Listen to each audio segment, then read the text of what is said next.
কিছু মানুষ আছে সামনে এলে ভীষণ আপন সাজে, কিন্তু চোখের আড়াল হলেই সমালোচনা শুরু করে দেয়। সম্পর্ক যদি ভাবনার সাথে মিশে যায় তবে তা ভাঙা মুশকিল, আর যদি তা স্বার্থের সাথে মিশে যায় তাহলে তা টেকানো মুশকিল। সব ধরনের অনিশ্চয়তা, হতাশা আর বাধা সত্ত্বেও নিজের সবটুকু দিয়ে সফল হওয়ার চেষ্টাই শক্তিমান মানুষকে দুর্বল থেকে আলাদা করে।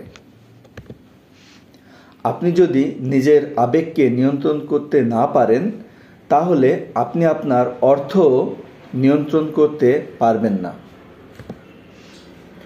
সফল মানুষরা কাজ করে যায়, তারা ভুল করে, ভুল শোধরায়, কিন্তু কখনো হাল ছাড়ে না। কাউকে তার ভালো মন্দ বেশি বোঝাতে যাবেন না, এতে আপনিই খারাপ হয়ে যাবেন। বরং তাকে ছেড়ে দিন। সে যখন ঠকবে বা বিপদে পড়বে তখন সে এমনিতেই আপনার মূল্য বুঝতে পারবে। ঘৃণা তৈরি করলেই প্রচারণা বেশি সফল হয়। অনেক সময় আমরা দেখি নেগেটিভ যে মার্কেটিং, সেটা কিন্তু একটা নেগেটিভ প্ল্যাটফর্মকে নিয়ে বা নেগেটিভ বিষয়কে নিয়ে ব্যাপকভাবে প্রচারণা করে থাকে। তার সমালোচনা করার অধিকার আছে যার কাছে সাহায্য করার হৃদয় আছে।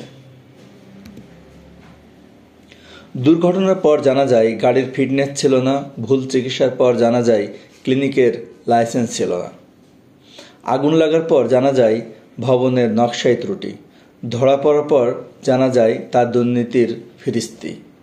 তাহলে প্রশ্ন এটাই, সংশ্লিষ্টরা আগে কি করেন?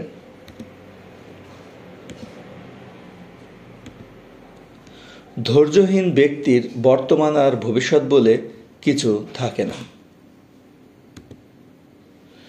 তুমি নির্দোষ বন্ধু খুঁজছ, খুব দ্রুতই তুমি বন্ধুহীন হয়ে পড়বে। কিছু মানুষের জীবন কেটে যায় মেনে নেওয়ার আর মানে নেওয়ার মাঝেই। সম্পর্ক কখনো দূরত্বের মাধ্যমে শেষ হয় না। সম্পর্ক শেষ হয় অহংকার, অসম্মান, স্বার্থপরতা আর বিশ্বাসঘাতকতার মধ্য দিয়ে।